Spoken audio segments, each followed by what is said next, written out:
Look at fill in the blanks. Let's do the first two and then the remaining you can do. Right? So each sentence has two blanks. So mostly in SSC CGL we saw context with just one blank. Here we have context with two blanks. Right? So let's look at it. As per the present rules, the factory inspector can dash all factories located in an area to dash a day other than Sunday as the weekly holiday. So if I look at my options, I have for the first blank, allow, allowed, prohibited, allows, allow.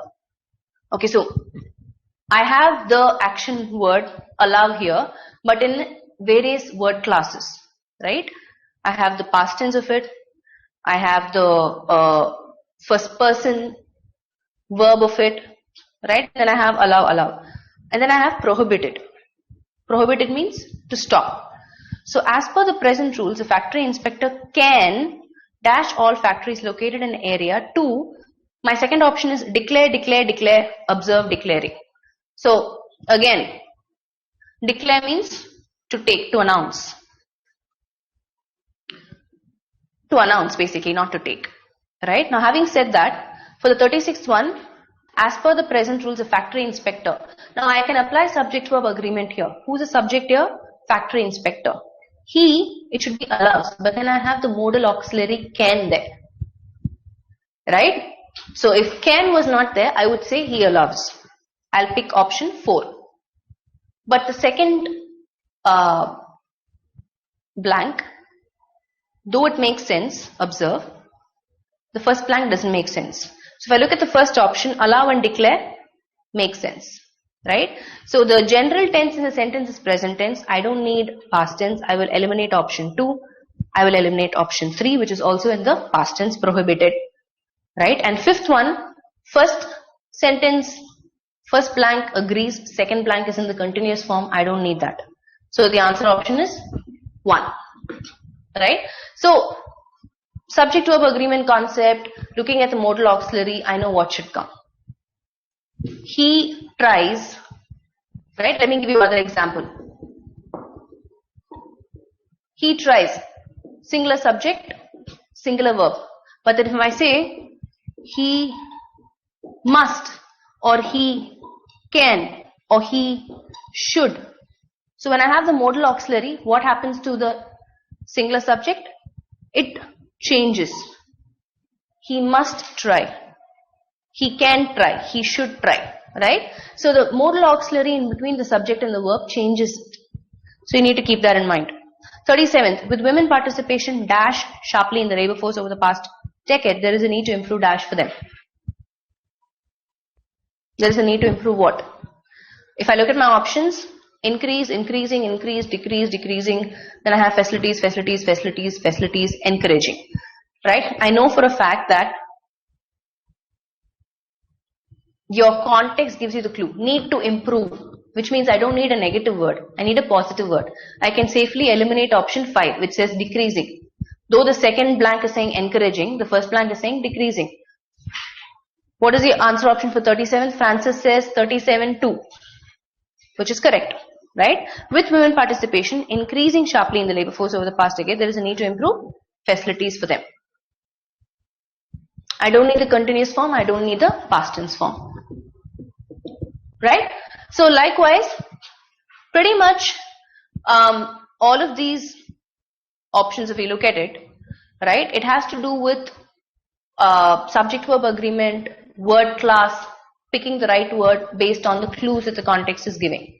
So for fill in the blanks, there are strategies that you can apply, elimination strategies, substitution strategies, and then narrow down your options and watch out for context clues. The next one is last 40th one. It's a vocabulary context clue that you have to keep in mind, right? Premise and premises. What's the difference between premise and premises? Figure that out, then look at the option, and then you match the right answer. Okay, Sandeep's question. Okay, good. Fill in the blanks. We haven't looked at it for quite some time. Let's quickly look at this. Our sense of smell is dash complex, yet often dash when compared to sight or hearing. The options are usually dismissed, generally undermined, amazingly weakened, and incredibly undervalued. Okay. Ma'am, answer is option C. Why option B and D are wrong? Why is it wrong? Let's look at it. Sense of smell.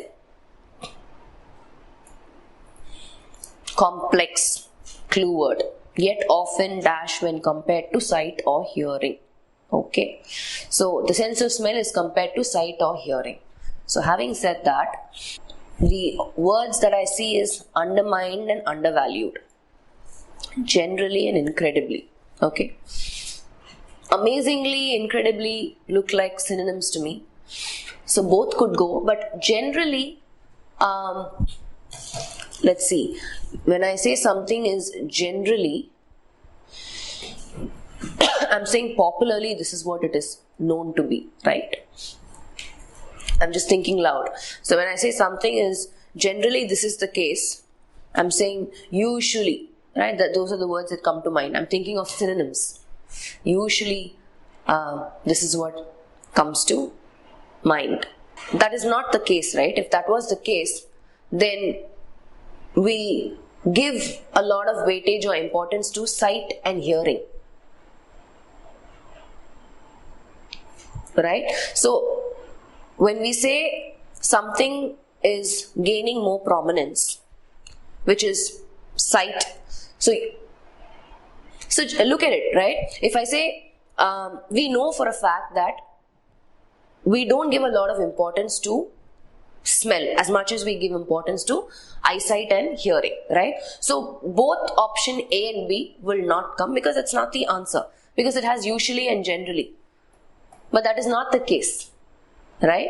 Then we go back and look at C and D. So because of the options, the first blank, usually and generally, which is contradicting what meaning the context is giving, I can't use option A and B. It is not, if it was generally and popularly and usually complex, then it will have more weightage than sight and hearing, but that's not the case. Undermined has the same meaning as weakened, actually, if you ask me. Right? To undermine something, when you say I'm undermining you, you can undermine somebody by insulting them, right? So I can say I insulted that person, right? And because of that, her confidence was undermined. Let me give you, so I can say my insult undermined her confidence. My insult undermined her confidence. What do I mean by that? So because I said something really bad, her confidence was weakened, right? So it's the same meaning as weakened. But A and B, because of the first blanks, out. Let's look at C and D. Amazingly, incredibly are almost like synonyms, right? It's kind of okay. But then I have to choose between weakened and undervalued. In this context, what we are saying is something is diminishing. What do I need in the context? Something is diminishing in either quality or strength or in the way it is used, utility, right?